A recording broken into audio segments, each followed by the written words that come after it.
Okay. Welcome to the Deer Creek School Board of Education Business Meeting. In accordance with policy BDA, BDAR, KD, and KDR, the superintendent has established the following procedures for public participation at regular board meetings. In an effort to conduct school business and complete the scheduled agenda, discussion and comments from the public shall be limited to statements from these individuals who have properly registered to speak during the public speaking portion of the meeting and shall be limited to a total of 30 minutes. Each person participating in the public speaking portion of the meeting will limit their comments to 5 minutes or less. Groups wishing to speak on the same side of the same topic will be asked to choose one spokesperson. The board reserves the right to limit the time for comments regarding any particular issue and/or the number of speakers to be allowed with respect to a particular issue. Should you choose to not follow the audience expectations, you will be asked to leave. Public view and access is youtube.deercreekschools.org. Clerk, if you'll please call the meeting to order and roll. Keene is absent. Banford? Here. Barnes here. Lay? Here. Neves? Here. For president, the time is 6:01. Item B, Superintendent Renette Tippin's report. Okay, and I'm going to start from the bottom because we have some celebrations tonight.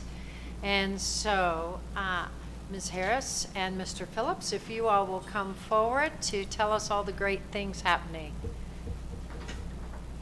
This is our favorite part, by the way, for all of you who are with us. This is the best part of the evening. So I just wanted to start off by introducing Janet Harris. She's a teacher here that we have at the high school through our partnership with Francis Tuttle. So she does our digital media and broadcasting as well as Antler Vision.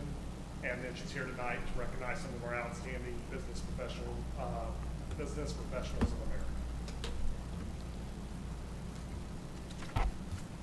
Thank you for letting us recognize these phenomenal students. So Business Professionals of America is our student organization that career techs across the state, across the nation join. But since our program is a career tech program here at Deer Creek, we also join that. So we've had some phenomenal students do a lot of great things this year and last year. And I'll kind of quickly talk about last year because they did some phenomenal things. And on our way home from state last year, that's when everything started shutting down, and they didn't get to go to Washington, D.C. and compete nationally last year. So just real quick, last year we had 2 teams compete in broadcast, and 2 of those students are here tonight. Destiny, you want to just stand up, and Kohana, stand up about last year. And they were on a broadcast team last year, and then we had another team. And those 2 teams swept our competition last year in broadcast news, first and second place. Kohana and Destiny were on the second place team. Callie, that's at UCO orientation tonight, can't be with us. She was on the first place team, and they just did a phenomenal job last year. And in competition at the state level, the top 2 teams get to go to nationals, so they would have been the only Oklahoma students competing at the national level last year, but we ended up not getting to go to DC, but they did a phenomenal job. Also, Nathan Slater, which he's supposed to be here, so hopefully he'll come in. He also campaigned to be on the national officer team, not the national officer team, the state officer team, and he was elected, and so all this year he was a state officer. So we'll talk about what he got to do with that. So this year, you guys, y'all can sit down. I'll have you come up here in a minute. But they did a great job last year. But this year, like I said, Nathan ran for state office, and he was elected. He was our state reporter, and he managed the social media for the state. The team was thrown into a crazy situation with COVID, and everything was virtual. So they learned to do virtual conferences. on the spot, and it was just, they got a lot of opportunities to accomplish some pretty phenomenal things being on that officer team. They did 2 virtual workshops, fall leadership and state leadership conferences. And Nathan did live workshops and virtual workshops during those conferences. It was pretty cool. We, instead of going to Tulsa or Oklahoma City for those conferences, we went to the studio and had laptops doing it. And so Nathan, some of them were pre-recorded, and they, we were sitting there while watching his workshop with him right next to us. So that was kind of a different viewpoint on how that happened, and we got to be behind the scenes. And Kian got to see some of the behind the scenes of them recording those workshops and different things for the conferences. So Nathan did a phenomenal job throughout the year doing that. So at the State Leadership Conference, that's when they compete. Our projects for that was due the second week in February. And if you remember, we had an ice storm and a snowstorm the first part of February. So they came back to school on a Monday and had till Friday to get their projects done. And I went into it thinking this may not happen. But not only did they get it all done and got it turned in, and they did phenomenal with it. So our broadcast team was made up of Callie Dorman, Nathan Slater, and Kian Hickey. Kian, you want to stand up? Right now you're the only one from your team here. So Kian was the little freshman with 2 seniors, and just you couldn't tell he was the freshman on the team. But they did a great job. And the broadcast news team, they took first place at state. I will say this, Deer Creek has taken first place in the broadcast news team the last 5 years. And last year we swept it. So the pressure was on. I kept saying, you guys don't mess with that. Y'all are, people look at Deer Creek students as the team to beat in broadcast.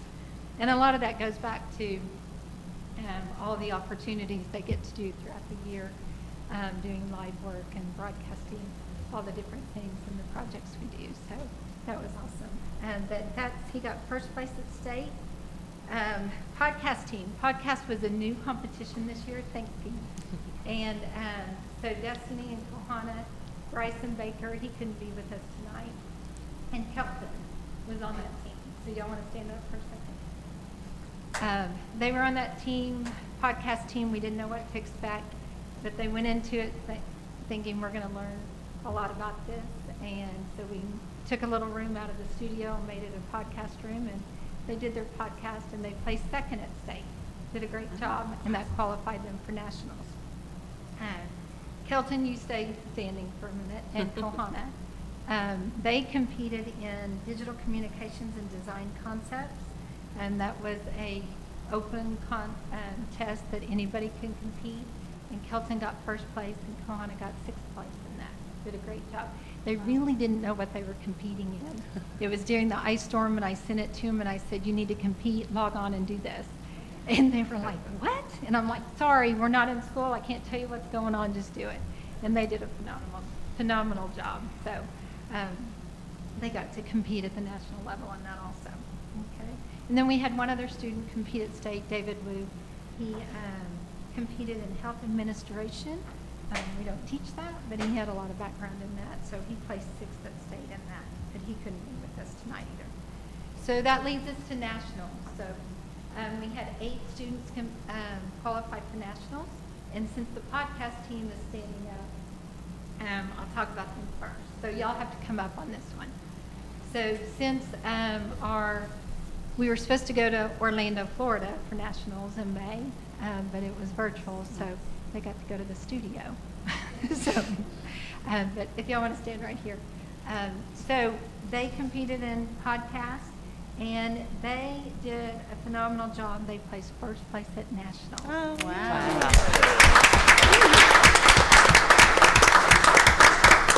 The Oklahoma team that beat them at state didn't even make the top 10.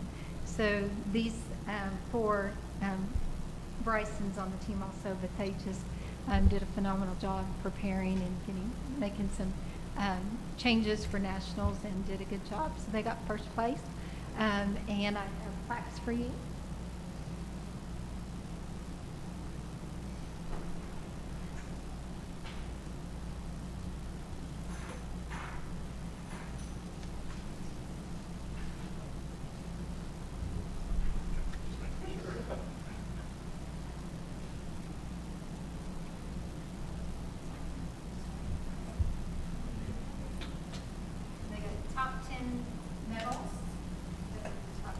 Wow. They placed first out of 36 teams at the national level. That's awesome.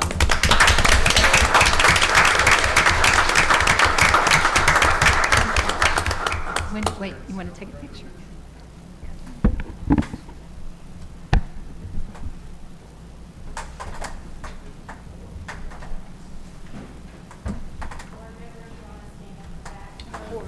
Dig it out.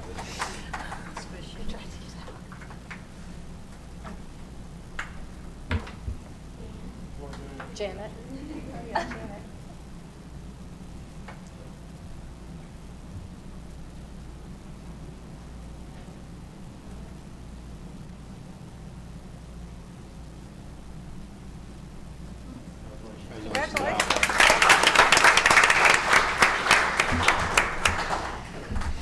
While they're going back to their seats, let me give you a little bit of background.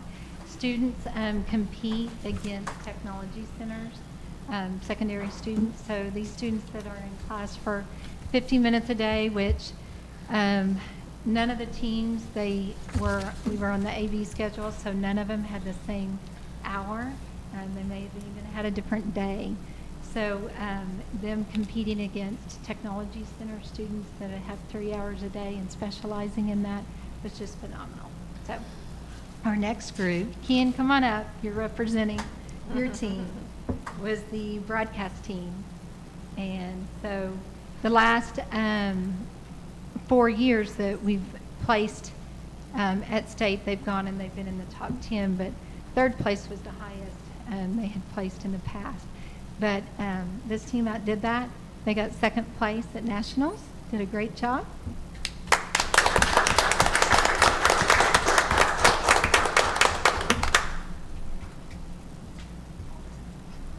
Good job.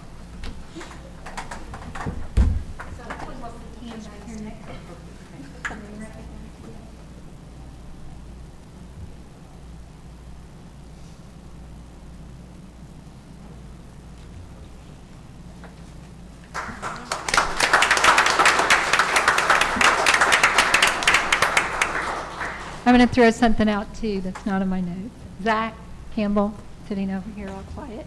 He also, when he was in high school, he got first place in broadcast news. I think that was his senior year, and he got first place and went to nationals too in broadcast news. So Nathan just walked in. We heard all about you. We've been talking about you, but there's still more about Nathan to talk about. Nathan, come up here. You got to come up here and stand. We talked about your state national officer. We have some goodies for you. So this is your national hardware. But at the national level, Nathan decided after being a state officer to run for a national officer team. So he did a virtual campaign, hadn't had to do a virtual campaign ever. And he ran against 11 other students in the nation, and they elected 6 officers, and Nathan was one of those 6. So he is now on the national officer team, and he will serve on that team until next May, till next nationals. So he will represent us while he's at OSU this year, and he's phenomenal. We've only had in the state of Oklahoma, in the past 8 years, 3 other officers from Oklahoma. So, I'm sorry. We've only had 4 Oklahoma officers in the last 8 years, and 3 of those have been from Deer Creek. So that's phenomenal. So they've done a good job. I will say this too. This goes back to how phenomenal these students are. Out of the top 10, so in the categories that they competed in, it's called the digital communication categories. There's about 15 different events. In the top 10 in the nation, only 1 other in the state of Oklahoma high school student was in the top 10. All the other ones were from tech centers. So for them to be in the high school, just 50 minutes a day and competing with students that are there all the time, they just did a phenomenal job. So thank you for recognizing them.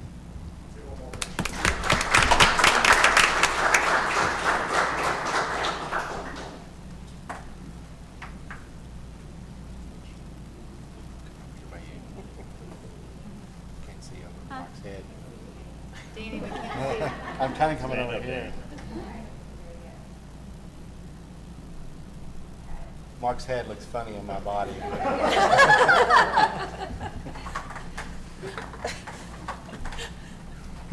Thank you again.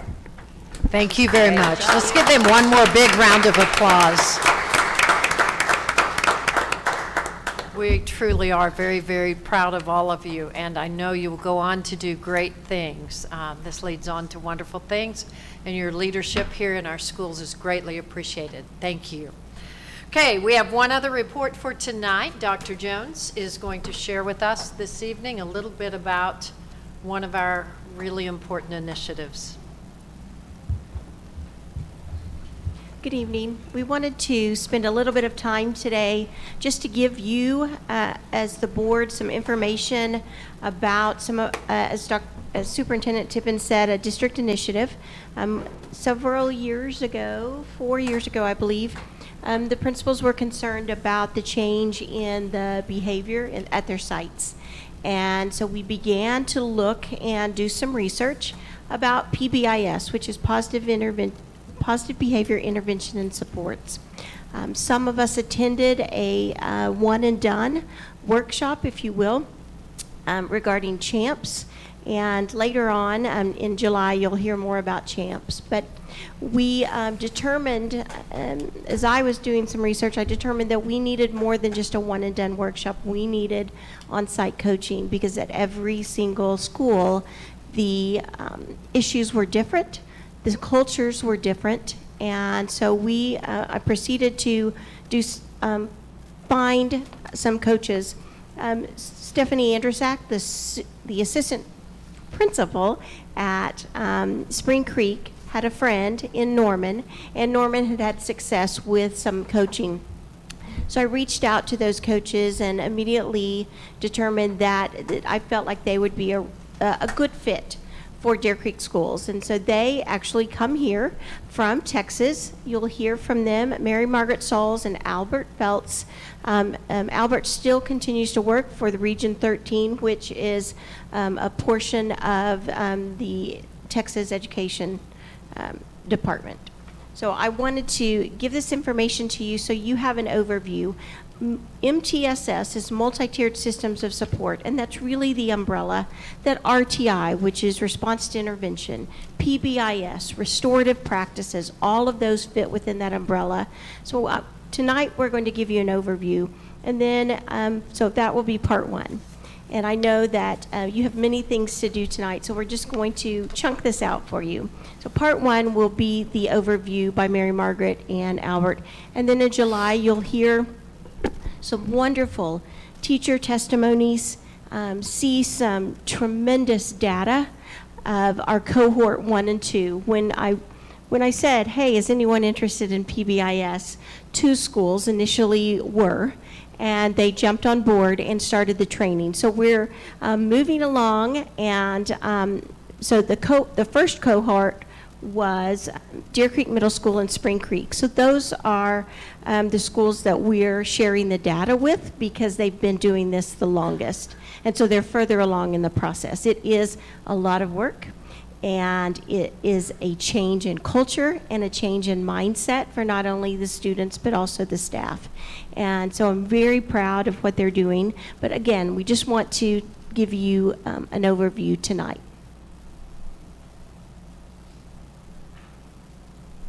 Okay, we're good.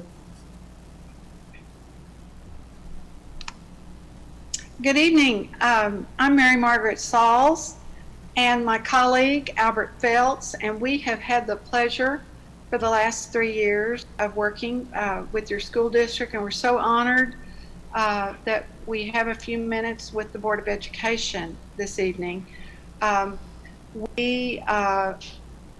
the year of the pandemic, this next school year will be quite the transition, and we are thinking that your teachers and your principals are worthy and ready for this task.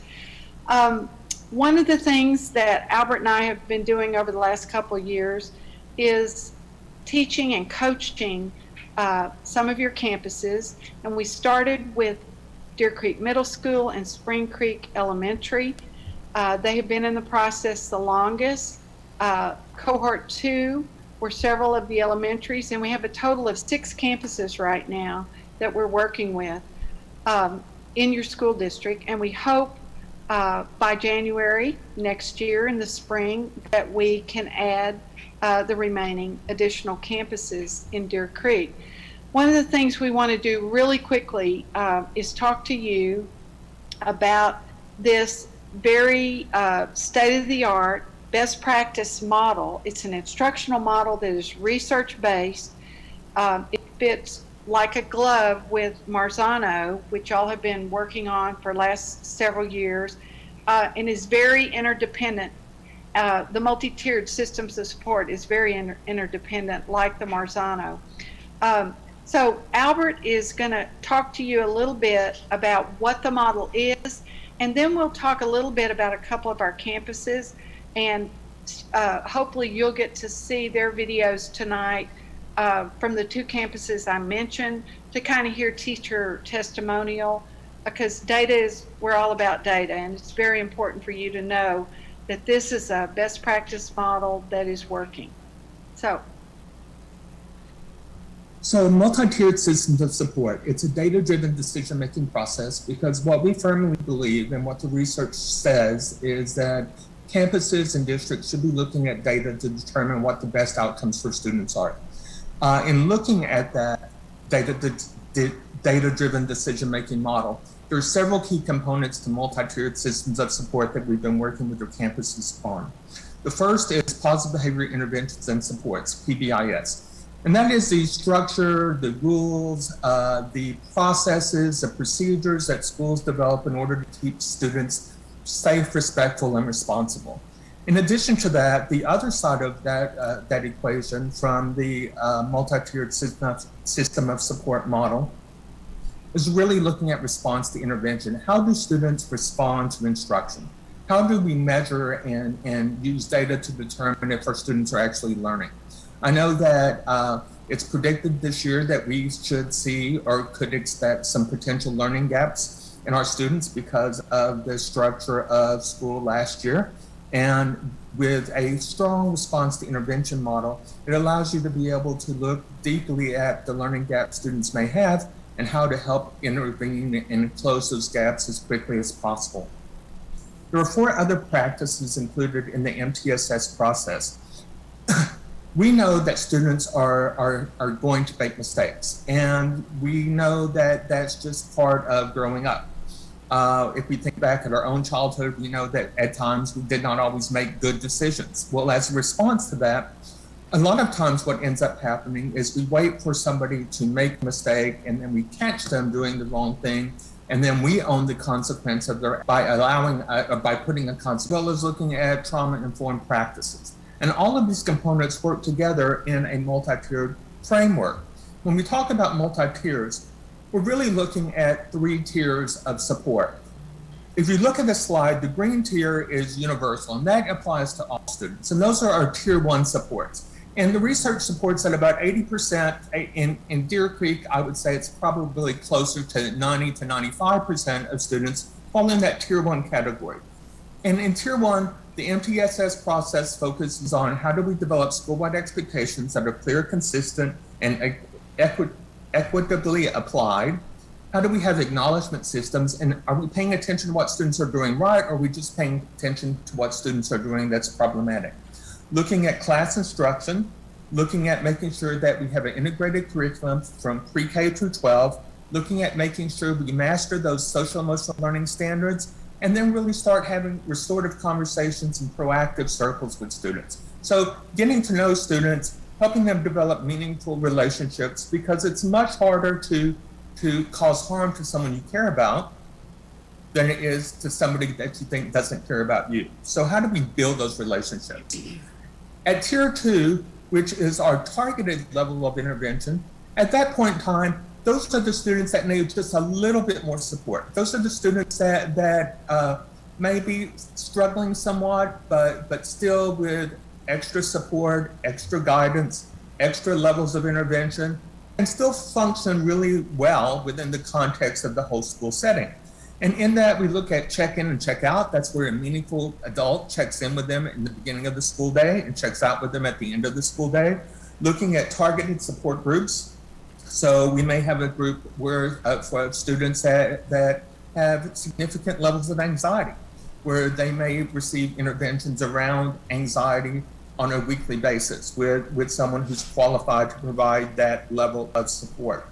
Looking at targeted academic skills. So if we have somebody that is excelling in language arts, but really struggling specifically in one area like math, then we might have them receive academic assistance in the math content where they don't really need assistance in the other areas. And then looking at restorative conferences. So how do we help kids who may be struggling with issues around conflict with peers? How do we help students struggle with issues around maybe conflict with the teacher? And really bringing all parties in together to come up with a plan that allows them to be as successful as possible. The third tier is really looking at our behavior support plans. And that is, how do we provide behavior support both for general ed students as well as special ed students that require significant levels of behavioral interventions. With that, how do we look at making sure that students receive functional behavior assessments when needed? How do we make sure that we have a supported reentry plan? So if students are asked to leave school for a particular reason, how do we know when they come back that we're not going to have the same repeated infractions over and over and over again? Looking at intensive academic interventions as well as intensive skill development. So we may have students that have significant social skills deficits. So they may receive direct social skills instruction 3 to 4 times a week to really remediate some of those challenges that they may have. So that is really what we're trying to accomplish with the district, with the campuses we're working with. And hopefully that information can help you know which direction your campuses are going. So I'm going to turn it back over to Mary Margaret, and she can let you know what our campuses have done so far and where we're going to be going. Okay. At the current time, Spring Creek Elementary and Deer Creek Middle School, as I mentioned earlier, have been involved with us the longest. And therefore, they're going to have more of the data that has proven results. And we're really excited. Part of the data that's attached to this presentation are 2 testimonials from 2 of the middle school teachers. And I think as you listen to them, you will hear very positive things about how they have improved and made the school climate in the middle level even better than it was before. We kind of joke about the first time Albert and I saw the middle school, we thought, oh my gosh, this is a Taj Mahal. But there are a lot of kids in that school, and they are to be commended for the structures that they have put in place. And as you look at those 3 triangles on that third slide that Albert showed you, that campus is doing things in each of those areas because they've had a long enough time to get the buy-in of the faculty. They, of course, have great leadership, and they have really developed their teachers even into more effective teacher leaders. Spring Creek, the very same thing, except, of course, they're looking at an elementary level. They will also have some data and a little PowerPoint that I hope that you will view because it shows what they've done in a very short period of time and how effective their campus is now, and just how much more fun the teachers are having working with the kids. And I know those of you who have elementary kids, that's what this is all about, changing the climate so that kids are happy and teachers are happy and impacting the relationships. So you really develop a more enhanced school community. We also started a year ago working with Grove Valley, Rose Union, Deer Creek Intermediate, and Deer Creek Academy, and the Deer Creek 4th, 5th. They have done an admirable job. We just haven't had as much time with them. We worked the year before the pandemic. Last year we did a couple of Zooms, and we found that we did a lot of coaching with the faculty just to keep morale up. So as we go into this new school year, It's going to be how do they take care of themselves, but also how do we get kids to get the most out of a good education in the Deer Creek public schools. We have worked very closely with your principals, and you have a great group of people that you've hired. We have found that everybody we work with, and they're all very different. Every campus is going to look different. So when you go to Deer Creek, it's going to look different than Rose Union. And so that's what's so wonderful about this instructional model, is that you build on the strengths that are already there. And based on that, that's what Albert and I coach, is how can they do that better than they're doing it? Or how can they enhance things and just have one system instead of multiple systems in the school? So we're very excited.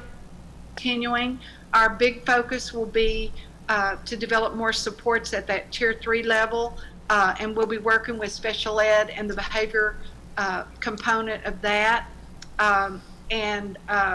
We just thank you so much for your time this evening, and we'll be around next year, I hope, summer in July, and we'll come every other month next year. And we hope to meet you. Feel free to call us at any time. We're here to serve you. So thank you so much.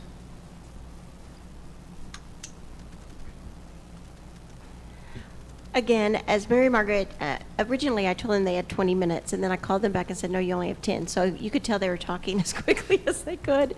There's a lot to share, as I said, and a lot to celebrate. And so we will give you part 2 with the teacher testimonials and the tremendous data.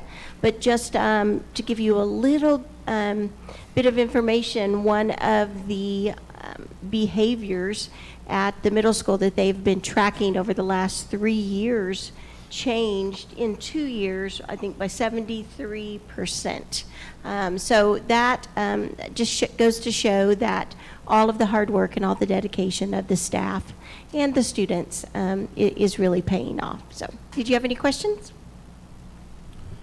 I like the idea, even though we're a 6A school, I like the idea that we still small enough that we have one system that can work for all of our schools. And I think that's important for the continuity of what we're trying to do. And I really applaud the principals for all getting on board this and doing the same thing. As long as we're all doing the same thing, we're all going to progress both academically and Right. with We have a common language of instruction, and we also have a common language for our behavior and social emotional learning. And so, did you have anything to say, Christy? Okay, all right. Thank you, Dr. Thank Jones. you. Thank you very much. Thank We you. appreciate it. Okay, that concludes our superintendent's report tonight. Okay. Then we'll move to item C, consideration of and vote on consent agenda. All of the following items which concern reports and items of a routine nature normally approved at board meetings will be approved by one vote unless any board member desires to have a separate vote on any or all of these items. The consent agenda consists of discussion, consideration, and approval of the following items 1 through 37. Does anybody want to break any out, or? Just one question. The Florida Virtual School K through 5 virtual content management, is that different than Adminum? Yes, that's the content management program for K through 5. So we're using that instead of Adminum? Yes, and the same thing we used this year. Okay, all right, same, it was same as this year? Okay, Yes. Okay. Okay, It's just for the early grades. the younger folks, okay, thank you. Anybody else? May I have a motion? Make a motion to accept a consent agenda items 1 through 37. Second. Dr. King, Yes. Ms. Lay, Yes. Ms. Banford, Yes. Barnes, yes, Ms. Neves, Yes. motion passes 5-0. Okay. Executive session, item D, executive session. The Board of Education will consider and may vote to convene in executive session. May I have a motion? Move for executive session. Second. Barnes, yes, Lay, Yes. Keen, Yes. Banford, Yes. Denise? Yes. Motion passes 5-0. Time is 6:36, and we are now in executive session. Okay.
Okay, so this is what I say.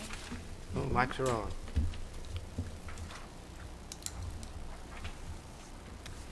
Okay. The board convened into an executive session at 6:36 PM.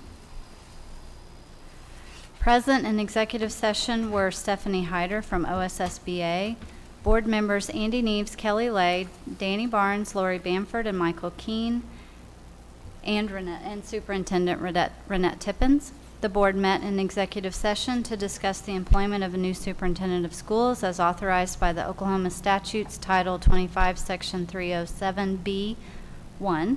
No action was taken by the board. The board returned to open session at 7:59 PM. Okay, and I would clarify that while Stephanie Hyder was back with you, I was not. I came back for the ending personnel Okay, yes. piece.